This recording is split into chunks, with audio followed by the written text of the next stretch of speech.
Hey, what is up guys, I am Rahul, and today for you I've got 5 tips for the IFVs, also known as infantry fighting vehicles. Now my first tip for you guys is know how much power you've got. Now in my opinion, the IFVs are probably the most powerful vehicles in the game, and this is because they are basically like tanks. The only thing that they haven't got that tanks do have is that heavy armor, but apart from that they're really decent. And the thing that they can do, which tanks can't, is actually go in water. So remember that you can actually go in water, drive around in water. If it gets a little bit too much for you, you can jump out of the action and get in water.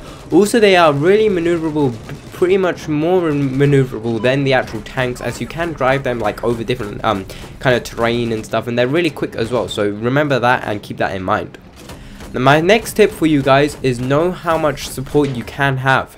Now the IFV can actually carry 6 troops, so this will mean you in the primary gunner seat, then someone in the secondary gunner seat who will have a machine gun.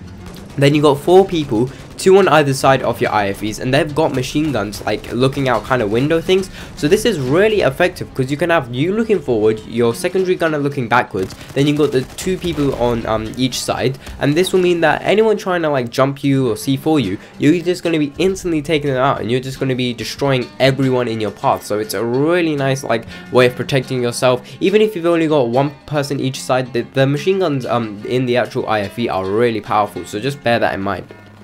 Now my third tip for you guys is pick the right weapons that you want to use.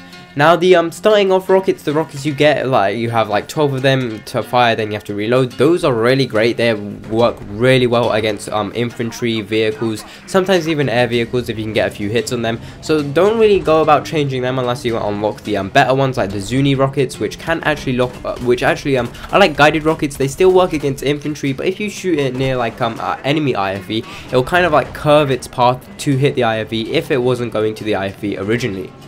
Now the secondary weapon you do start off with is a kind of machine gun, and that thing just sucks so bad. Do not use it whatever you do, because although it can take out infantry fairly well, it's not as good as your rockets you get to start off with. So even if like a enemy does come up to you and stuff and you don't really know what to do, don't be switching to that machine gun, because it does take quite a lot of time to take out enemies, and it can't do any damage to any other vehicles. So it's not really practical at all, and it's really inaccurate as well, so I do not like using it.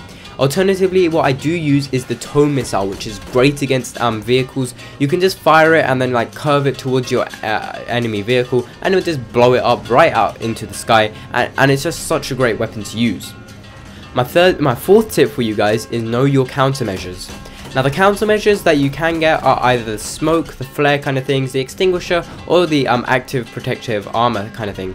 Now the smoke and the flares are okay, but I would not recommend using them, as the people that are going to be locking onto you are going to be normally like enemy vehicles. But that's actually no, that's not really going to happen, but they're probably the main threat, because the other people that are locking onto you are going to be using those like MBT law things, the engineer kit, and you cannot stop them. I mean, by the time you hear them, like the ringing of the locking on, they're already hitting you. So you should not be using that smoke or anything, because you're not going to be stopping anyone. What I would recommend using is the active protective armor, because that will just stop you it'll like increase your protection, and it'll make it so that even rockets like RPGs and stuff don't do as much damage to you, and it's pretty good. You can use the extinguisher if you want, but that's not that great, because even though you can like put your vehicle above the disabled limit, then it will still mean that enemies can hit you, and then they'll just bring you back down again, because you'll have to wait for that extinguisher to reload. So it's not that practical to use. Now my final tip for you guys is know your limits.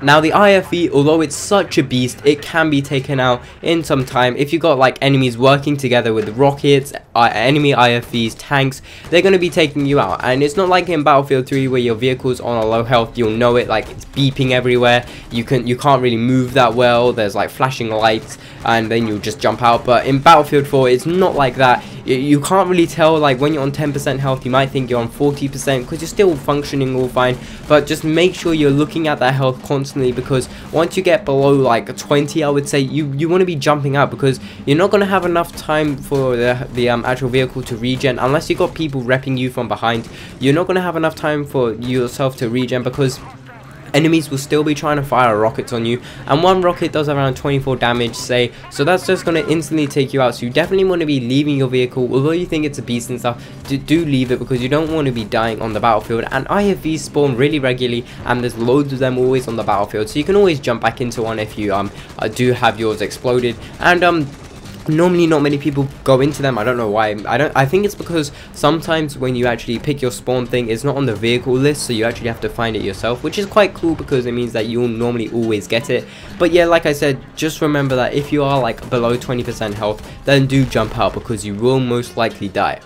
Anyway guys, these have been my 5 tips for the IFVs, infantry fighting vehicles. Hopefully you guys have enjoyed them. Please leave a like if you did, and remember to comment on what you want to see next video for the 5 tips. It's a vehicle, most likely I'm going to be doing a vehicle. I'm possibly thinking of the scout helicopters, because I tried them a little bit and I do really like them, so I might be doing it on that. But if you've got a different vehicle you want to see, just leave that in the comments and I will try and do it. So like I said, I've been Rahul. Hopefully you've enjoyed this video, and as always, I'll catch you on the battlefield.